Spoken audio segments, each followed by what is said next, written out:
Hello, my friends.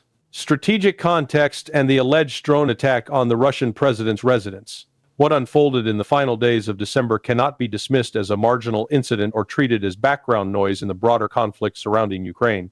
If the Russian reports are accurate, and there are compelling reasons to believe they are, we are dealing with an extraordinarily dangerous escalation, an attempted assassination of the president of the Russian Federation, carried out through a long-range drone attack directed at one of his country residences in the Novgorod region. According to the initial public statement issued by Russia's foreign minister, dozens of kamikaze drones were launched from Ukrainian-controlled territory and sent deep into Russian airspace, targeting a location associated with the Russian head of state. This was not a conventional military target. It was not a logistics hub, an air base, a command post, or an ammunition depot. It was a presidential residence. That distinction matters profoundly because it marks a clear crossing of a red line that, until now, had largely remained intact despite the brutality of the war. Predictably, efforts were made almost immediately to downplay or muddy the significance of the event. Questions were raised about whether President Putin was actually present at the residence at the time. Others fixated on discrepancies in reported numbers, whether 89 or 91 drones were involved, as if numerical minutiae could somehow alter the strategic meaning of the act itself. These arguments miss the point entirely. The central issue is not whether Putin was physically at the location, but that a deliberate strike was launched against a site associated with the Russian president with unmistakable political intent. It is also essential to understand the technical realities involved. Ukraine does not possess the independent capability to conduct long-range drone operations deep inside Russian territory without external support. Such attacks depend on satellite reconnaissance, real-time intelligence, navigation data, and electronic warfare assistance assets overwhelmingly controlled by NATO and above all by the United States. This does not necessarily mean that every element of the U.S. government approved or even knew about the operation in advance. It does, however, raise serious questions about fragmentation, deniability, and the existence of parallel decision-making structures within the Western security apparatus. Timing makes this incident even more consequential. The alleged attack occurred immediately after a highly disappointing political moment for Kiev, one in which Ukraine failed to secure the level of commitment it sought from Washington, particularly regarding future military aid and financial support. In that context, a dramatic and provocative strike against Russia appears less like a battlefield maneuver and more like a calculated attempt to derail emerging diplomatic contacts between Moscow and Washington. From Russia's perspective, this was not merely an act of war, but an act of state-sponsored terrorism. When the target shifts from armed forces to the person of the head of state, the nature of the conflict fundamentally changes. That is why Russian officials quickly signaled that their negotiating posture would have to be reassessed. Frameworks previously discussed, conditions once considered negotiable, and diplomatic assumptions built over months or even years cannot survive unchanged once assassination becomes an accepted tool of policy. It is also worth noting that Moscow's decision to make this information public was not reckless. Russian leadership is fully aware that such claims can be scrutinized and cross-checked by foreign intelligence services, particularly those of the United States. If this were a fabricated incident, a so-called false flag, the political cost to Russia would be immense once exposed. The fact that Russian officials chose to place this issue on the record suggests confidence that the underlying facts would withstand serious examination. More broadly, the episode fits a troubling pattern. Whenever there appears to be even a tentative opening for de-escalation or dialogue, actions emerge that push the conflict back toward confrontation and chaos. The drone strike against a presidential residence was not an isolated anomaly. It was part of an escalating sequence of increasingly reckless moves that reflect desperation in Kiev and among its most hardline external backers. At this stage, the real question is no longer whether the attack occurred, but how the international system will respond to the normalization of assassination attempts against national leaders. The answer to that question will shape not only the next phase of the Ukraine war, but the future contours of global security itself. Moscow, Washington, and the political shockwaves of an assassination attempt. The immediate reactions from Moscow following the alleged drone strike were measured in tone but unmistakably severe in substance.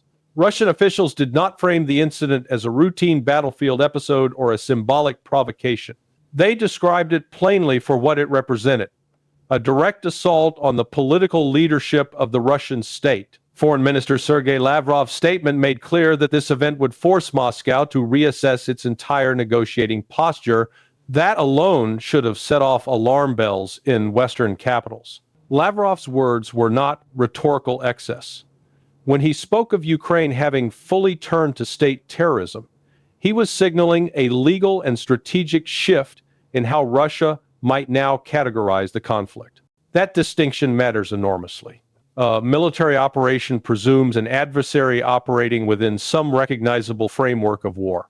A counterterrorism paradigm, by contrast, implies a far broader scope of permissible responses, fewer self-imposed restraints, and a fundamentally different calculus regarding targets and timelines. Equally important was the timing of subsequent diplomatic communications. Shortly after public acknowledgement of the drone attack, President Vladimir Putin personally informed former U.S. President Donald Trump of what had occurred. This was not a casual exchange. It was a deliberate political act. Putin understood that Trump, unlike many Western leaders, would immediately grasp the implications of an attempted strike on a head of state.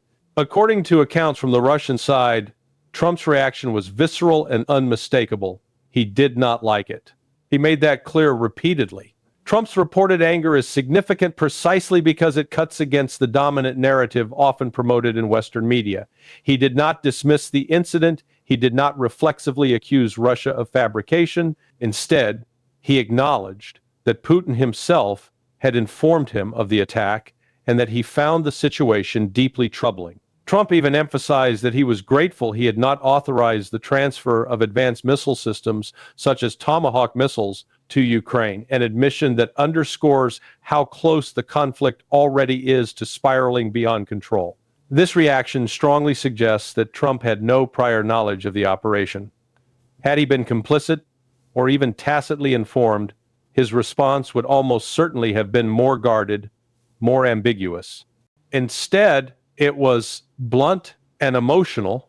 That does not exonerate the broader Western security apparatus, but it does highlight the growing disconnect between elected political leadership and entrenched bureaucratic or intelligence structures capable of acting independently, or at least semi-independently, of formal oversight. From Moscow's perspective, the decision to brief Trump carried a clear strategic logic.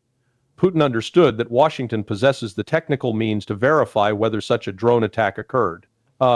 Satellite data, radar tracking, and electronic intelligence would allow U.S. analysts to determine whether long-range drones were launched from where and along which trajectories. By raising the issue directly with Trump, Putin was effectively inviting verification. That is not the behavior of a leader engaged in deception. It is the behavior of a leader confident that the basic facts will hold up under scrutiny.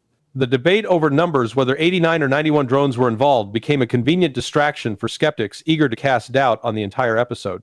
But such discrepancies are not unusual in fast-moving military reporting, particularly when multiple waves of attacks and interceptions occur over several hours. Russia's Ministry of Defense later clarified that additional drones were intercepted after the initial morning report, resolving the apparent inconsistency. Fixating on arithmetic details misses the strategic forest for the numerical trees. What matters far more is the political signal sent by the attack and by Russia's response to it. Moscow made it clear that previous diplomatic assumptions could no longer be taken for granted. Agreements discussed in Istanbul, proposals floated in mid-2024, and references to addressing the root causes of the conflict were all now subject to review. In plain terms, Russia was warning that attempts to assassinate its leadership would not coexist with a framework of compromise. Reactions beyond Russia also carry weight. Several non-Western states quickly condemned the alleged attack, emphasizing the need to protect diplomatic efforts and avoid actions that could derail peace. These statements are telling.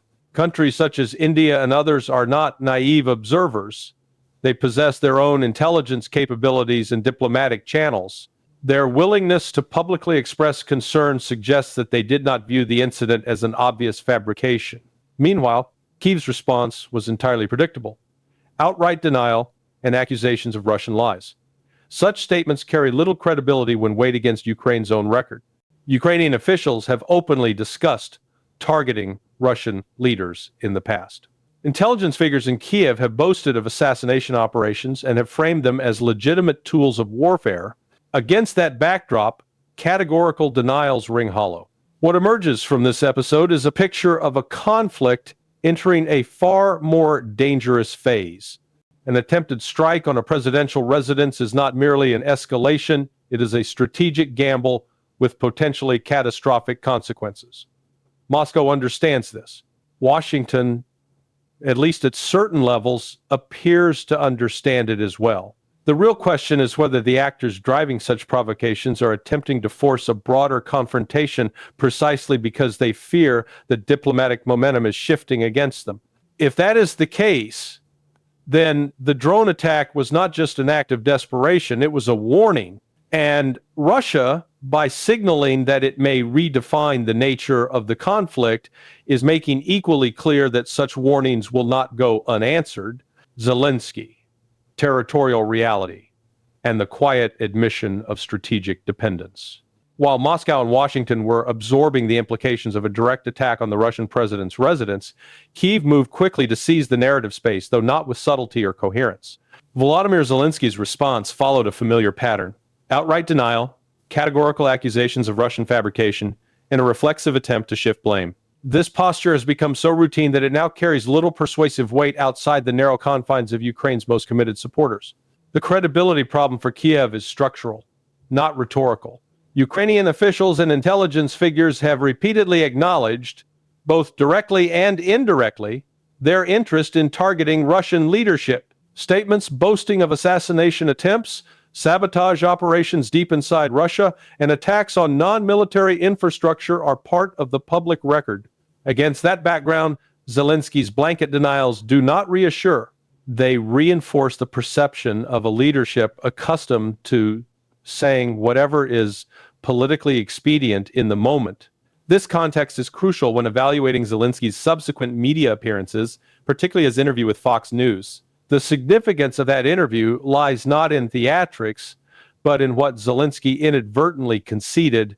For the first time in a relatively unguarded setting, Ukraine's president acknowledged realities that Kyiv has long tried to obscure. On the issue of territory, Zelensky was unequivocal. There would be no compromise, no negotiated settlement involving territorial concessions. Donbass would not be traded for peace. This was not a slip of the tongue. It was a deliberate statement. In doing so, Zelensky directly contradicted suggestions from Washington that territorial questions could be worked out as part of a broader settlement. The message was unmistakable.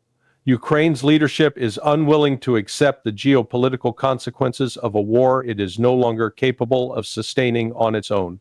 This rigidity exposes a fundamental contradiction.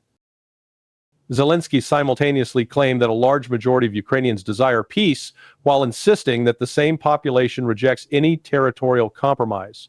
These two positions cannot coexist indefinitely. Peace and war is not achieved through slogans.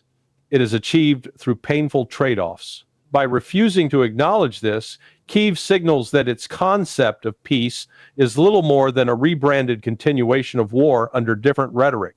Even more revealing were Zelensky's admissions regarding Ukraine's dependence on the United States. Pressed on whether Ukraine could continue fighting without American money, weapons, and logistical support, Zelensky conceded the obvious: it could not. European aid, regardless of its headline figures, would be insufficient. Without Washington, Ukraine would lose. This was not speculation from critics or analysts. It was a direct acknowledgement from the Ukrainian president himself. That admission fundamentally undermines Kyiv's negotiating posture. A party that cannot sustain the conflict independently does not dictate terms. Yet Zelensky continues to speak as if Ukraine occupies a position of strategic parity, or even moral superiority that entitles it to absolute demands. This disconnect between rhetoric and reality is not merely political theater, it is a recipe for prolonged bloodshed. Perhaps the most candid and most disturbing moment of the interview came when Zelensky addressed the issue of frozen Russian assets. Stripped of legal nuance and diplomatic language, his position was blunt. Ukraine wants the money, not oversight, not escrow, not conditional reconstruction funds, simply the money to be used as Kiev sees fit. This was an extraordinary admission, one that confirmed long-standing Russian and non-Western concerns about the erosion of property rights and international legal norms. From Moscow's perspective, this demand validates a core argument that the West has abandoned the principles it claims to defend. The seizure and redistribution of sovereign assets is not a technical policy dispute. It is a precedent with global consequences. States observing this behavior understand that if Russian assets can be confiscated today, their assets can be confiscated tomorrow. Zelensky's casual dismissal of this concern only reinforces the perception that Kiev is acting less as a sovereign actor and more as a conduit for Western expediency. Taken together, Zelensky's statements reveal a leadership cornered by its own contradictions. Ukraine cannot win without the United States, yet it refuses the compromises necessary to end the war. It demands peace while rejecting negotiation. It claims moral authority while openly advocating the expropriation of another state's assets. And it denies involvement in escalatory actions despite a documented history of precisely such behavior. In this light, the alleged drone attack on the Russian president's residence appears less anomalous and more consistent with a broader pattern. When political leverage diminishes, provocation increases. When negotiations threaten to marginalize Kyiv's maximalist demands, escalation becomes a tool of relevance. For Russia, these dynamics confirm long-held suspicions. Kiev is not acting as an independent strategic actor pursuing a viable peace, but as a regime trapped by unrealistic objectives, external pressures, and internal desperation. Any future negotiation must begin with that reality firmly in mind. Expanding fronts, Israel, Iran, Venezuela, Yemen, and the shape of a fragmenting order. As the Ukraine conflict drifts further from any coherent diplomatic off-ramp, parallel crises across the globe reveal a deeper and more troubling pattern. What we are witnessing is not a series of isolated flashpoints, but a convergence of conflicts driven by the same strategic logic. Coercion replacing diplomacy, force substituting for compromise, and escalation used as a means of compensating for political weakness. The Middle East offers the most immediate illustration. Statements emerging from Washington regarding Israel and Iran were striking not only for their bluntness, but for their lack of restraint. The language employed suggested a readiness, almost an eagerness, to authorize renewed Israeli strikes against Iranian targets should Tehran continue its nuclear or missile programs. This was not framed as deterrence, but as inevitability. Such rhetoric erodes any remaining credibility of Western appeals to non-proliferation norms and peaceful resolution. From Moscow's vantage point, this posture confirms a long-standing assessment. Western rules are flexible, selectively applied, and subordinate to power politics. Russia is sanctioned, isolated, and accused of destabilization for defending what it considers existential security interests, while Israel is openly encouraged to strike a regional adversary preemptively. The contradiction is not lost on non-Western states, many of whom increasingly view the so-called rules-based order as little more than a rhetorical weapon. The situation in Venezuela further underscores this reality. Reports of a major explosion at a port facility allegedly tied to narcotics trafficking were accompanied by thinly veiled acknowledgments of U.S. involvement. Whether the operation was conducted directly by military forces or through intelligence proxies is almost beside the point. The message was unmistakable. Washington reserves the right to strike infrastructure in sovereign states under expansive and loosely defined justifications. This logic mirrors the very behavior for which Russia is routinely condemned. Yet, when Moscow acts to neutralize threats along its borders, it is branded an aggressor. When Washington does so, thousands of miles from its own territory. It is portrayed as enforcing order. The double standard is not subtle, and it is increasingly rejected by large segments of the global population. Yemen presents perhaps the clearest example of how Western-aligned coalitions are fracturing under the weight of their own contradictions. What began as a Saudi-led intervention against the Houthis has devolved into a proxy struggle between supposed allies. Saudi Arabia and the United Arab Emirates, nominal partners, now back rival factions, with airstrikes reportedly targeting weapons shipments linked to competing interests. This internal fragmentation exposes the fragility of externally imposed political arrangements.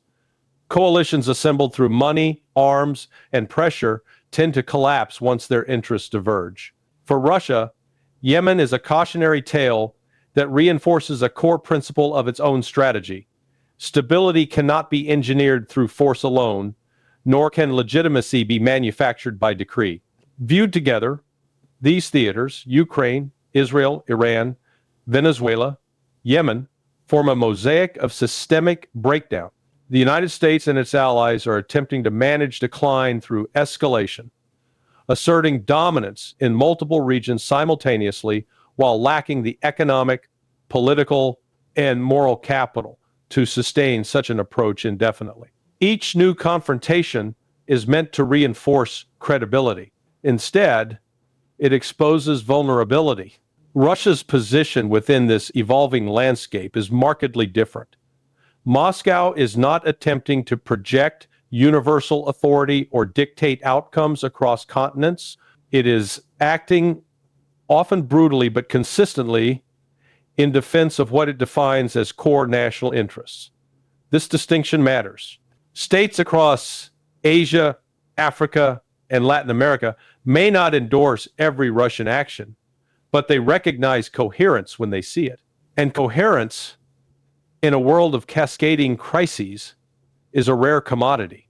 The attempted strike on the Russian president's residence must be understood within this broader context. It was not merely an act of Ukrainian desperation, but a symptom of a system in which escalation has become the default response to strategic failure. When diplomacy threatens to reassert itself, when Moscow and Washington tentatively explore dialogue, forces invested in perpetual confrontation move swiftly to sabotage it. This is the true danger of the present moment. Not that conflicts exist, that has always been the case, but that mechanisms for de-escalation are systematically undermined. Assassination attempts, asset seizures, proxy wars, and unilateral strikes are normalized, while negotiation is treated as weakness. Russia, for all the caricatures imposed upon it, has been consistent in one respect. It understands that a war without political boundaries will eventually consume those who wage it. Whether the West is capable of rediscovering that understanding remains an open question. The answer will determine not only the fate of Ukraine, but the stability of the international system itself.